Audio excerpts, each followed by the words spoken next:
Insurance विषयीची साक्षरता खूप महत्त्वाची आहे आणि याच विचारातून इन्शुरन्स विषयी मराठीतून माहिती देणारं सगळ्यात पहिलं यूट्यूब चॅनल सुरू झालं आस्क स्वरदाच्या रूपात.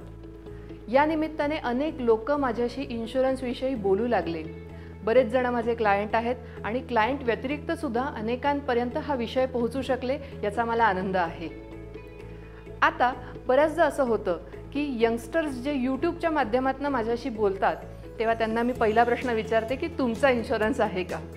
तर ते म्हणतात की आईबाबांनी काढलेला कुठला तरी इन्शुरन्स माझा आहे. नमस्कार, मी स्वरदा कुलकर्णी घेऊन आले आहे माझे यूट्यूब चॅनल ज्याचं नाव आहे आस्क स्वरदा.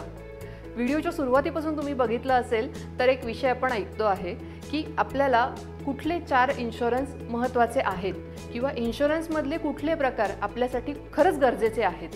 आजच्या व्हिडिओतून आपण हाच विषय उलगडणार आहोत, तेव्हा हा व्हिडिओ सुरुवातीपासून शेवटपर्यंत बघायला विसरू नका.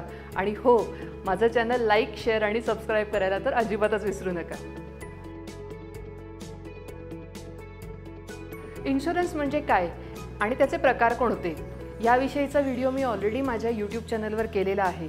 जर तुम्ही अजूनही तो बघितला नसेल तर त्याची डिस्क्रिप्शन बॉक्समध्ये मी लिंक दिलेली आहे, तुम्ही तो व्हिडिओ नक्की बघा. आता आपण समजून घेऊ की एखाद्या व्यक्तीचा इन्शुरन्स कसा असला पाहिजे. मला सांगा, आपल्या कुटुंबाच्या आर्थिक गरजा किंवा त्याच्या आर्थिक जबाबदाऱ्या कुणावर असतात? तर आपल्या कुटुंब प्रमुख व्यक्तीवर किंवा ज्या व्यक्तीच्या उत्पन्नावर आपलं कुटुंब अवलंबून असतं त्या व्यक्तीवर. मग त्या व्यक्तीचं संरक्षण आपण इन्शुरन्सच्या माध्यमातून करू शकतो. आपल्या कुटुंबाची जबाबदारी आणि आर्थिक गरजा पूर्ण करण्याची जबाबदारी कुणावर असते? तर कुटुंब प्रमुखावर असते. तुम्हाला माहिती आहे का, कुटुंब प्रमुख व्यक्तीचंही आर्थिक संरक्षण करण्याची गरज असते आणि ते आपण करू शकतो इन्शुरन्सच्या माध्यमातून. म्हणजे काय, तर आपण त्याचे 4 प्रकारचे इन्शुरन्स करू शकतो. एक टर्म इन्शुरन्स, दुसरं क्रिटिकल इन्शुरन्स, तिसरं ॲक्सिडेंटल इन्शुरन्स आणि चौथं हेल्थ इन्शुरन्स. हे 4ही इन्शुरन्स त्या व्यक्तीसाठी खूप महत्त्वाचे असतात. आपण जेव्हा इन्शुरन्स हा विषय समजून घेतो किंवा आपल्यासाठी इन्शुरन्स घेत असतो तेव्हा बेसिकली हे 4 इन्शुरन्स असणं खूप गरजेचं असतं. आणि ते इन्शुरन्स कसे आहेत, त्याचा उपयोग कसा होतो जाणून घेऊयात या पुढच्या व्हिडिओत. व्हिडिओच्या सुरुवातीपासून आपण बघतोय की इन्शुरन्सचे प्रकार कोणते आणि आपण इन्शुरन्स कसे घेतले पाहिजेत.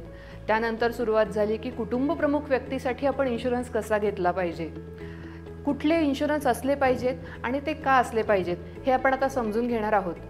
पण ह्याविषयी बोलताना समोरच्याकडनं मला प्रश्न येतो की ह्याच्यासाठी प्रायोरिटी कशी ठरवू. म्हणजे मला इन्शुरन्स तर काढायचा आहे, हे 4ही इन्शुरन्स काढायचे आहेत, पण पहिला इन्शुरन्स कुठला काढू हा विषय आपण सगळा समजून घेणारच आहोत. पहिले हे 4 इन्शुरन्स कुठले, त्याचा कसा उपयोग होतो आणि त्याच्या प्रायोरिटी कशा ठरवायच्या हे आपण टप्प्याटप्प्याने समजून घेऊ.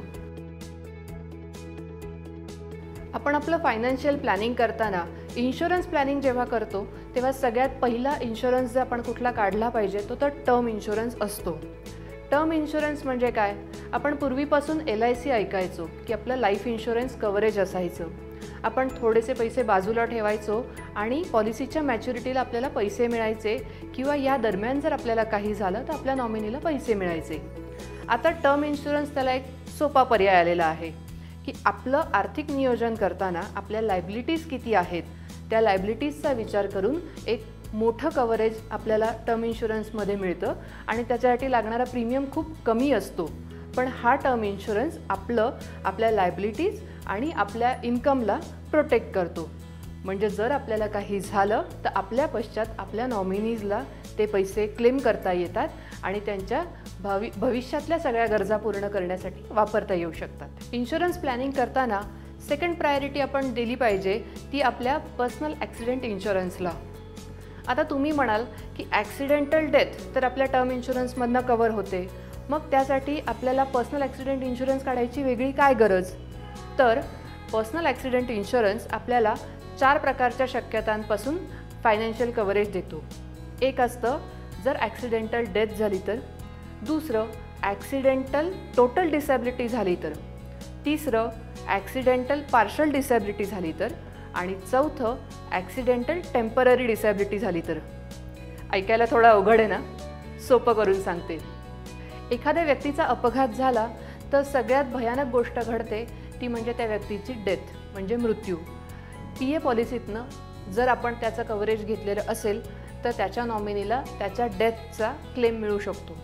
दुसरं, त्या व्यक्तीला कायमचं पूर्ण अपंगत्व येऊ शकतं. म्हणजे ती व्यक्ती आपल्यासोबत असते पण त्याचं उत्पन्न थांबलेलं असतं. अशा वेळी त्याला लमसम कॉम्पेन्सेशन कंपनीकडनं मिळतं. जसं पूर्ण अपंगत्वासाठी मिळतं तसंच अपूर्ण अपंगत्व म्हणजे पार्शल डिसेबिलिटीसाठी सुद्धा मिळतं. फक्त त्याचं पर्सेंटेज त्या व्यक्तीच्या डिसेबिलिटीच्या पर्सेंटेजवर अवलंबून असतं.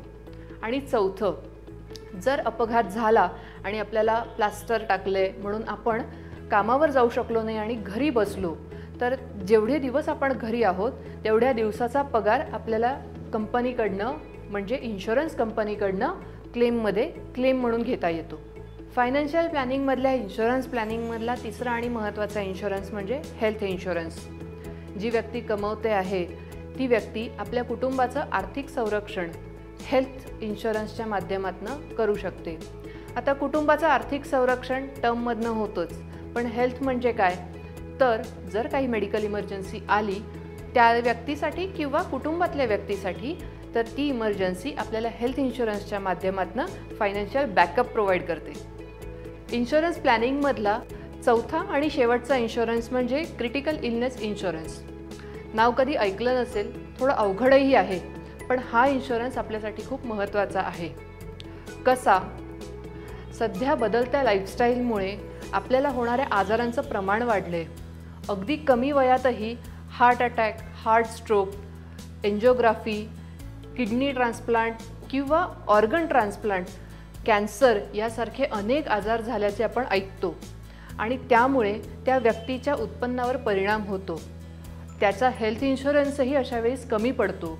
मग आपल्यासाठी फायनान्शियल प्रोटेक्शन देतो क्रिटिकल हेल्थ इन्शुरन्स, ज्यामुळे आपल्याला आपल्या जो काही आजारपणाचा खर्च आहे तो तर निघतोच, पण आपल्याला जर काही लायबिलिटीज असतील तर त्याही त्या दरम्यान प्रोटेक्ट होतात.